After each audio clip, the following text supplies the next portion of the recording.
Auch heute wieder live von den Faber aus München. Herzlich willkommen auf meinem Kanal, Zobeltier Finanzkanal. Wunderbar, schön, dass ihr alle wieder mit dabei seid. Es geht heute um das Thema Renditeboost und wie kannst du ganz leicht deine persönliche Rendite um mehrere Prozent steigern, indem du nämlich deine Schulden abbaust. Bekomme den Überblick über deine persönlichen Schulden. Ich erkläre dir, mit welcher Methode und wie viel Schulden du abbauen sollst, damit es sinnvoll bleibt und du auch weiterhin gut investiert sein kannst. Und jetzt schauen wir uns das gleich auch zusammen an. Es geht los. Hallo und herzlich willkommen. Schön, dass du auch wieder mit dabei bist. Es gibt natürlich verschiedene Gründe, warum man Schulden macht und mit sich rumschleppt. Erster Fakt ist aber auf alle Fälle, dass es deine persönliche Rendite von Vermögensaufbau und Kapitalaufbau erstmal verringert. Und es gibt verschiedene Gründe, wie zum Beispiel Arbeitslosigkeit. Ich habe hier eine sehr gute Quelle, beyondsaving.de, gefunden, die also ganz strukturiert hier der Kollege Martin die Schulden aufgelistet hat. Nennt die häufigsten Gründe für eine Überschuldung laut der Plattform Kreditreform. Da haben wir die Arbeitslosigkeit, Erkrankung, Scheidung, unwirtschaftliche Haushaltsführung. Immerhin 10%, das heißt 10 Leute oder 11 sogar, 11 Leute von 100 haben eine unwirtschaftliche Haushaltsführung und das bedeutet, sie haben Ineffizienzen in ihren Ausgaben. Die geben eigentlich mehr aus, als sie tatsächlich müssten, bei zum Beispiel Versicherungsverträgen, bei Handyverträgen, bei Autokrediten und so weiter und so fort. Und das nachhaltige Gründe sind natürlich auch längerfristiges Niedrigeinkommen. Das heißt, die Einkommen sind eigentlich zu gering, die Einkommensströme, um dann Herr der Schulden, die bereits gemacht worden sind, zu werden. Es gibt auch viele sonstige Gründe, was genau sich hier dahinter verbirgt. Das verrät uns die Statistik nicht der Kreditreform. Wenn ihr das wisst, schreibt das mal gerne unten in die Kommentare. Was sind eure Gründe? Warum habt ihr vielleicht Schulden aufgebaut? Und jetzt zu dem Punkt, was sind Schulden? Also Schulden sind natürlich grundsätzlich alle Verbindlichkeiten mit einer Verpflichtung zur Rückzahlung. Und damit hast du Schulden und musst natürlich meistens auch einen Zinssatz dann entsprechend mit hinzuzahlen. Und das sehen wir jetzt uns auch gleich mal an, wie hier die Verteilung der Zinssätze kommt. Nämlich, du musst natürlich so schnell wie möglich deine Schulden abbauen, am besten sofort.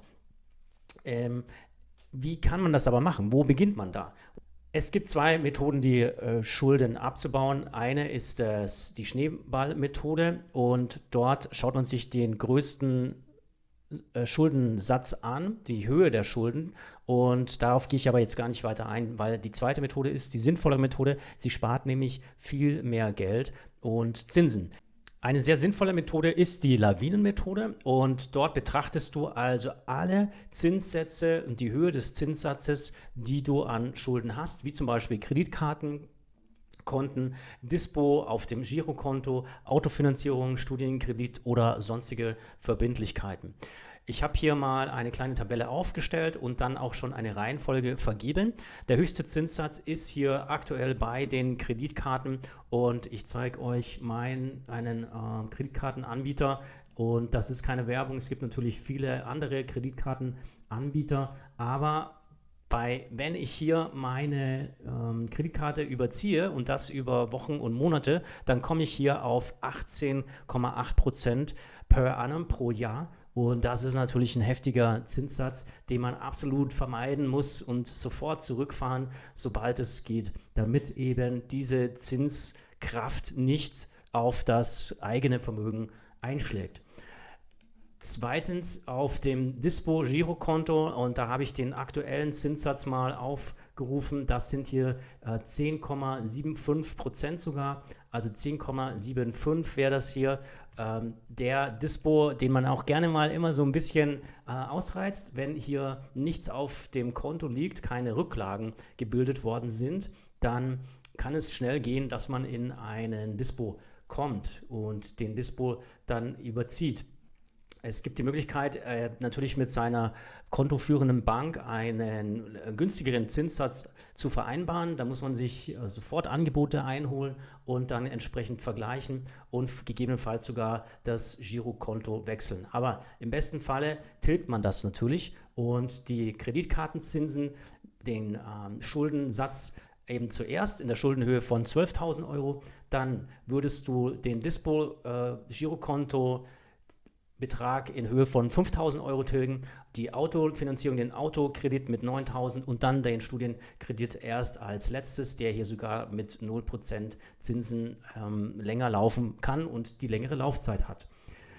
Das wäre ein Erfolgsrezept, um natürlich die persönliche Rendite zu erhöhen, weil hier investierst du in deine Zinssätze, die negativ laufen.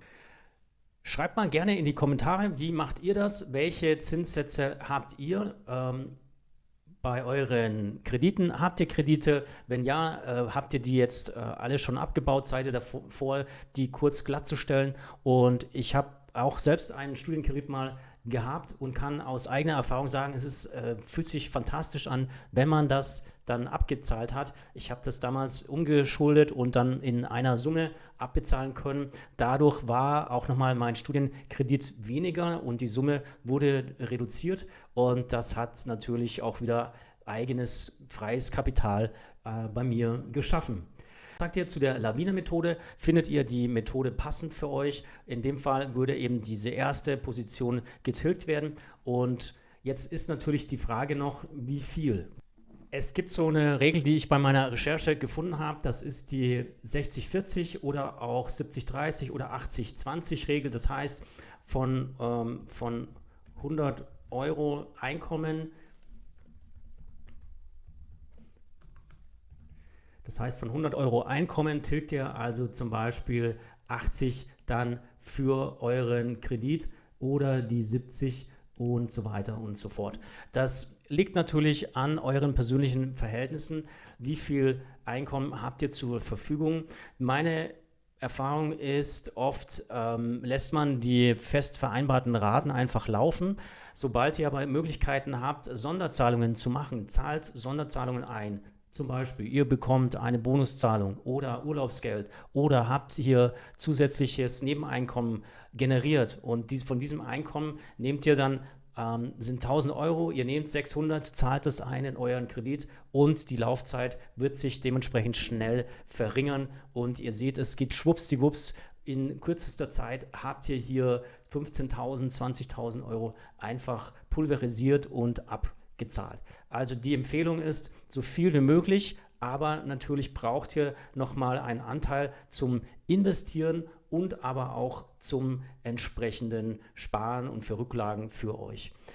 Wenn ihr wissen wollt, wie ihr den Geldmagneten noch automatisiert einrichten könnt, dann schaut mal ein Video bei mir noch an auf dem Kanal. Da habe ich ein Thema dazu gemacht. Das war's schon in aller Kürze. Ich hoffe, ihr habt jetzt einen Überblick bekommen, wie ihr eure Schulden abbauen könnt und das auf eine leichte Art und Weise. Wenn du noch wissen willst, wie deine persönliche Vermögensbilanz aufgestellt werden kann, schau dir dieses Video an und wenn du weiterhin mir folgen willst, hinterlasse ein Abo auf diesem Kanal. Ich danke und bis zum nächsten Mal. Ciao, ciao.